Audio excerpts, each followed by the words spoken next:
When their lives are in danger, police officers legally have the right to protect themselves with deadly force. Now, this obviously applies to armed and dangerous suspects. But it also applies to animals under department policy.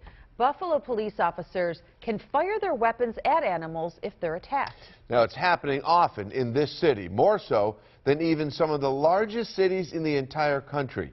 After we requested the department's use of force records under the Freedom of Information law, we have learned that police have opened fire on 92 dogs since 2011. 2 on your side, Danny Spiewak dives into the numbers and asks the police department if there's an alternative to firing a gun.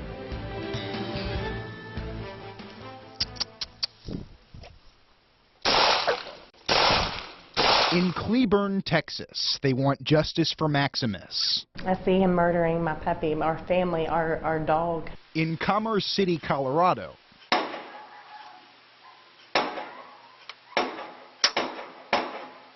they want justice for Chloe. This is becoming an epidemic in Colorado. These animals, they become part of your family. In Buffalo, Iraq War veteran Adam Arroyo wants justice for Cindy. First dog ever, and she was a great dog. Buffalo police shot and killed Arroyo's 2-year-old pit bull in June of 2013. Arroyo was at work when officers raided his West Side apartment, searching for drugs, which Arroyo said they never found. Police would later file an incident report, noting the officer fired 3 times at an aggressive pit bull-type dog, killing same. Just to see her and all the bullet holes in her, it was bad. Arroyo maintained his dog was chained when he left the house. Police Commissioner Daniel Dorinda launched an internal investigation into Cindy's death because of allegations that his officers accidentally raided the wrong apartment. How would they feel if somebody ran in their house and did that to them, to their family pet? But this is not an uncommon scenario. After we requested all use of force incidents from the Buffalo Police Department, public records show that between January 2011 and September 2014, Buffalo police officers opened fire on 92 dogs, mostly pit bulls. Roughly 80% of these dogs died. Police in Buffalo are shooting dogs at a pace of about 24 per year, about once every other week. Now, we've reviewed the Buffalo Police Department internal records. Since 2011, your officers have shot and killed more than 70 dogs. More than 90 dogs have been involved in shootings. How do you explain those numbers? Well, again, it's a small percentage of the number of total search warrants executed or actions taken by the police. Calls for service for the police department are often 1,000 calls per day. And some of those calls can be dangerous, like when police execute high-intensity raids targeting drug dealers. Sometimes police have no choice but to shoot. Which is it? The dog? The guy with the gun? What am I going to do? Is the entry team safe? Are the other officers coming in, clearing the path? Is everyone all right? Those are all very less than split-second decisions that get made. Because of the lack of nationwide data, it's very difficult to compare city police departments to Buffalo's average of 24 per year. After requesting Cincinnati Police's use of force records, they've reported shooting an average of only 7 dogs per year since 2011. The New York City Police Department self-reports shooting 36 dogs per year from 2011 to 2012, and the Los Angeles Police shot only 21 dogs per year from 2009 to 2013. But numbers larger than Buffalo have surfaced periodically, like in Milwaukee and Chicago. The numbers are what the numbers are. Certainly no officer takes any satisfaction in having to dispatch a dog. But departments across America are finally starting to look for alternatives to shooting dogs.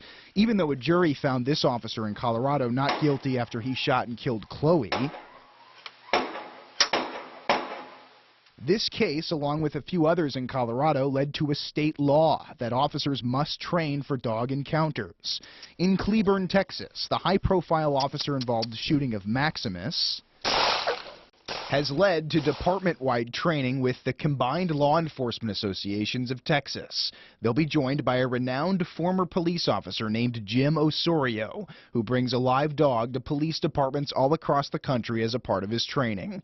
He's trained in every corner of the country, including in nearby Ithaca, New York. I felt the need that police officers need better interaction with dogs on the street other than just taking a gun out and shooting them.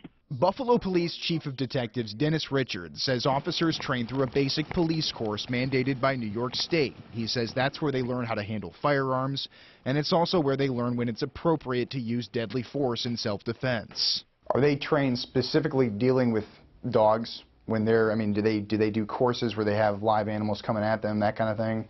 No. Why not? I'm not part of the training program. I don't know, but I don't know if that would be a recommended course of action. We are seeing police departments that are now looking into this kind of training proactively, preemptively. They do recognize that it's an important part of community-oriented policing. Dr. Randall Lockwood of the ASPCA gave us a national perspective on training by joining us for a Skype interview. Your information from Buffalo is not that unusual for some cities, particularly where there hasn't been training. No, I don't believe I've ever heard of using live animals to illustrate how an officer should act or react. Jeff Iyer of the American Humane Association is also a former police officer. He trains departments across the country as well, emphasizing non-lethal methods for containing dogs. Might be use of repellent, there might be use of tasers, things like that occur. And we've seen that throughout the nation where there's different weapons used. From time to time we've researched to other cities asking them what they do, and some use fire extinguishers, some have used mace or tasers or other devices, but it has not come to that point in Buffalo that we've implemented any of those other techniques. If you know you're going to run into somebody's house, why not have like animal control on site or use like a non-lethal method? I mean, it's only right. After police shot Arroyo's dog, he moved out of this neighborhood, and police have declined to give us an update on where that internal investigation stands. But Arroyo is not the first person to go public with something like this. It's hard. It really is. Ronnie Reiser has filed a formal complaint with Buffalo police, alleging excessive force and a civil rights violation.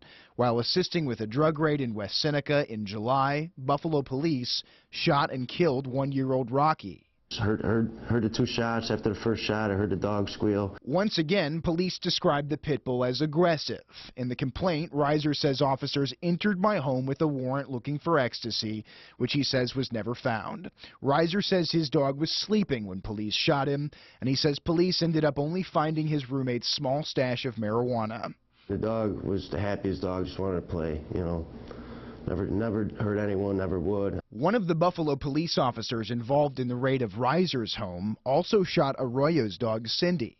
The records show that this one individual Buffalo police officer has shot 26 dogs alone since 2011 and killed all but one of those dogs.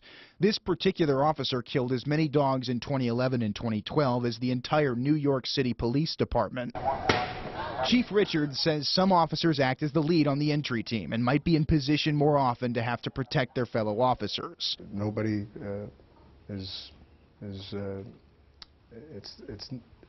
nothing to be happy about when a dog has to be let go. Well, why is it also that 80% of the dogs shot at are dying? That's different than in other municipalities. I couldn't tell you that either. Boy. Ronnie Reiser does have a new dog now, but he still wants justice for Rocky. I mean, until we get into federal court, it's pretty much their word against mine.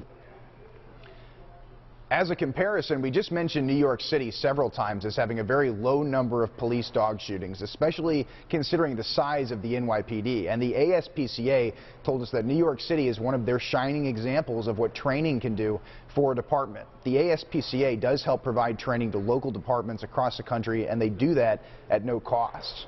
Danny Spiewak, Channel 2 News. Thanks, Danny. And this is a nationwide conversation right now. The rise of social media has given dog owners a platform, and there's more media attention than ever on officer-involved dog shootings. And locally, the conversation still continues now. You can access an in-depth written report on our website, WGRZ.com, and you can also watch our full interview with Chief of Detectives Dennis Richards.